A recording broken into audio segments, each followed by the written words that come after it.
One of the presidents of a big country stood up and said, well, sir, if we don't pay and we're attacked by Russia, will you protect us? I said, you didn't pay? You're delinquent? He said, yes, let's say that happened. No, I would not protect you. In fact, I would encourage them to do whatever the hell they want. You got to pay. You got to pay your bills. So Trump admits as president he would not protect NATO allies if Russia invaded them.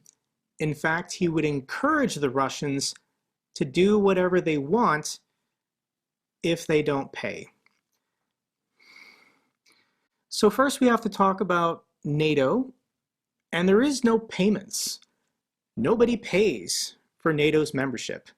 It's a defensive alliance in which militaries coordinate action in the event one of their members is attacked. So there is no obligation for each and every member to contribute unless it is in Article 5 collective defense operations. Nobody is paying anyone.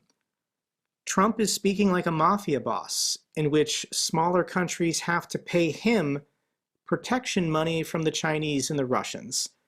That's not how this works. In 2006, NATO defense ministers agreed to commit a minimum of 2% of their GDP to defense spending to continue to ensure the alliance's military readiness. It's okay for Trump to say countries should be spending more on their own military defense. They should hit that 2% GDP guideline, but it's a fucking guideline. It's not a requirement, and nobody is paying the United States money for protection. The vote we will soon take to provide military weapons for Ukraine is the most important vote we will ever take as United States senators. We're not being asked to send American troops into war. We are asked to help the Ukrainians defend themselves. If we fail to help Ukraine, Putin will invade a NATO nation. He may delay his next invasion until he rebuilds his decimated military. But we must be clear-eyed. Ukraine is not the end. It is a step. If we fail to help Ukraine, China will eventually absorb Taiwan. If we fail to help Ukraine, we will abandon our word and our commitment, providing to our friends a view that America cannot be trusted. The Chinese Communist Party is already spreading propaganda using our delay as a warning to Taiwan that the United States will not be there to help in the face of China's threat. If we fail to help Ukraine, NATO, the alliance that's prevented great power conflict for over 75 years, will falter and eventually disintegrate. If we fail to help Ukraine, America will cease to be the arsenal of democracy. It will cease to be the leader of the free world. We will be replaced by the authoritarians, China, Russia, Iran, North Korea. If we fail to help the Ukraine, we'll be known not as our fathers and mothers were, the greatest generation, but as the worst generation. Now, for months, I've listened to the arguments for denying help to the Ukrainian people. I've observed that the reasons have evolved over time. First, it was claimed that Europe was not paying their fair share.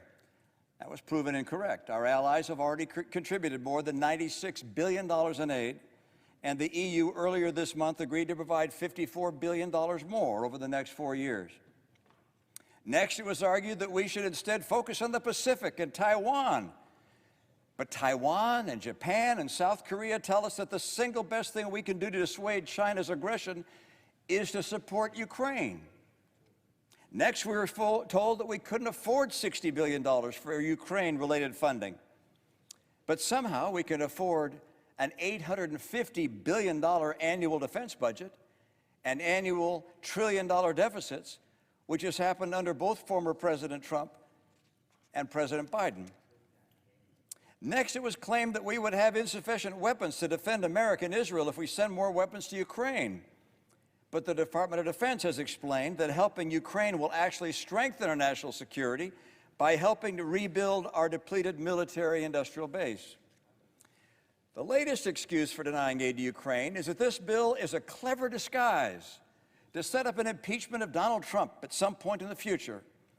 Under this so-called logic, Trump has to be elected, Democrats have to win the House, and those Democrats have to be unable to find any other indiscretion of Donald Trump's upon which to base an impeachment. Now, I know that the shock jocks and online instigators have effectively riled up many in the far reaches of my party. But if your position is being cheered by Vladimir Putin, it's time to reconsider your position. Now, I can't see into the future, but there are no guarantees that Ukraine will defeat Russia. But that does not mean that we should stand back and let Putin have his way with Europe. What sending weapons to Ukraine does do is help discourage further Russian and Chinese invasions, which could draw us in. It helps preserve NATO. It allows America to remain the leader of the free world. And it shows that we honor our word to our friends and allies. Lech Walesa, the first democratically elected president of Poland since 1926, and someone I've been fortunate enough to meet with, recently wrote to all the United States senators. He said this, quote, "You're obliged to assure a peaceful future for your children. Our grandchildren will never forgive us if we fail to stop Russia now.